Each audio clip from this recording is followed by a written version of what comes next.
Bom, vamos direto ao ponto e mergulhar nessa exploração fascinante daquela estrutura satírica genial do C.S. Lewis sobre por que as famílias brigam tanto. A gente vai observar bem de perto como a vida doméstica cotidiana pode, num piscar de olhos, se transformar num verdadeiro campo de batalha de irritação mútua. É uma análise muito profunda de como a nossa psicologia funciona naquelas interações mais corriqueiras de dentro de casa. Para entender na prática como esse manual de sabotagem funciona, a gente precisa primeiro conhecer o mal danado. Ele é um demônio veterano e as cartas dele funcionam como um guia super irônico de como destruir relações. Ele instrui o sobrinho dele, o Vermelindo, passando mecanismos psicológicos exatos para arruinar o relacionamento de um paciente humano com a própria mãe. O objetivo é corroer a relação de dentro para fora, sabe? Tudo através daquelas pequenas azucrinações e incômodos do dia a dia. E esse manual traz um roteiro muito específico, dividido em 6 partes. Começa com a arte da discórdia, depois vai para o foco na vida interior, a armadilha das orações, o peso dos hábitos, os 2 pesos e 2 medidas, e no fim das contas mostra o verdadeiro objetivo infernal disso tudo. Então, começando pela parte 1, a arte da discórdia. O grande objetivo aqui é simplesmente gerar aquela irritação mútua e constante. Para chegar lá, o Maldanado passa 4 estratégias táticas principais. Focar excessivamente na vida interior subjetiva, fazer orações de forma estritamente espiritual, explorar ao máximo aqueles hábitos irritantes do dia a dia e aplicar 2 pesos e 2 medidas na hora de discutir. O perigo aqui é que qualquer pessoa cai facilmente nessas armadilhas, o que transforma um lar perfeitamente normal num campo minado de pequenas provocações. Avançando para a parte 2, o foco na vida interior. Ou seja, como negligenciar o que é mais óbvio.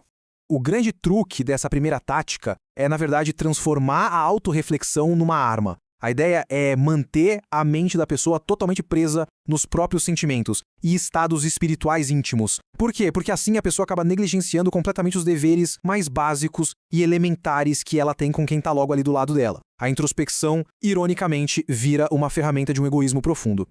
E olha que ironia absurda, o indivíduo pode passar horas e horas ali num autoexame super profundo, mas a percepção dos próprios defeitos continua literalmente no zero. A pessoa segue completamente cega para as falhas gritantes que todo mundo que vive debaixo do mesmo teto é obrigado a aguentar todo santo dia. Chegando na parte 3, a armadilha das orações. É aquela velha ilusão de santidade. A instrução de sabotagem do Maldanado aqui é muito astuta. Ele bate na tecla de que as orações feitas pela mãe devem ser estritamente espirituais. O foco tem que ir só porque a pessoa considera ser os pecados da mãe, que na maioria das vezes, vamos ser sinceros, são só comportamentos inofensivos que irritam o filho. Tudo isso enquanto a pessoa simplesmente ignora os sofrimentos físicos reais dela, como um reumatismo, por exemplo. Agora, o que chama muita atenção nessa dinâmica é como esse foco distorcido em supostos pecados acaba criando na cabeça da pessoa uma versão imaginária e meio vilã da própria mãe. É um fantasma mental que não tem absolutamente nada a ver com a mulher de carne e osso que está sentada ali na frente dele tomando café da manhã. Parte 4, o peso dos hábitos. É aqui que os tons de voz e os tiques começam a causar estragos. Aí a gente para e pensa. Como é que hábitos tão pequenos, sabe, aquelas coisas bobas do cotidiano, conseguem causar tanta raiva? Como é que um simples levantar de sobrancelha ou um tom de voz específico que a pessoa odeia desde criança pode, de repente, desencadear um nível de irritação totalmente incontrolável? A resposta para isso está na presunção de má intenção. O segredo da sabotagem é fazer a pessoa acreditar piamente que a mãe faz essas coisinhas de propósito, pura e simplesmente para provocar. E o mais genial dessa armadilha é que quem está julgando faz tudo isso enquanto continua totalmente cego para os seus próprios tics e manias, que com certeza são igualmente irritantes. Parte 5. 2 pesos e 2 medidas. Essa é a armadilha suprema na hora da briga. Em qualquer discussão doméstica que sofra essa influência, cria-se um padrão duplo imbatível. Funciona assim. A pessoa bate o pé exigindo furiosamente que as próprias palavras sejam interpretadas no sentido mais literal e justo possível. Mas, em contrapartida, julga cada palavra da mãe com uma sensibilidade absurda e cheia de suspeitas, sempre procurando pelo em ovo, caçando intenções negativas no tom e no contexto. É uma simetria desenhada perfeitamente para gerar conflitos sem solução. E por causa desse padrão duplo, resolver a briga vira uma impossibilidade matemática. Os dois lados saem da discussão absolutamente convencidos de que são a vítima inocente da história e de que tem 100% de razão. É um ciclo que simplesmente não tem fim, só pura autojustificação.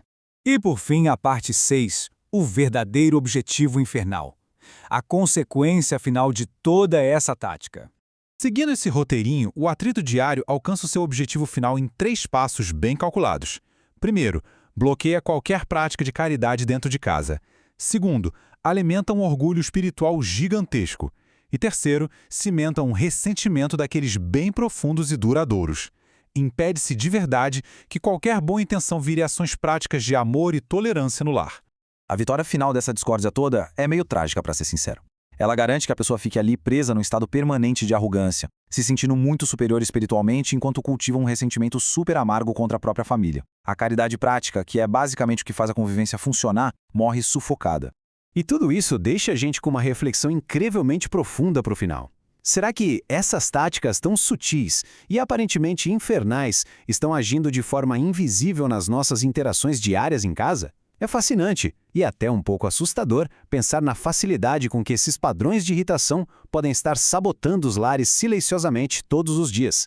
Fica aí o grande questionamento sobre o que realmente acontece nas entrelinhas das dinâmicas debaixo do nosso próprio teto.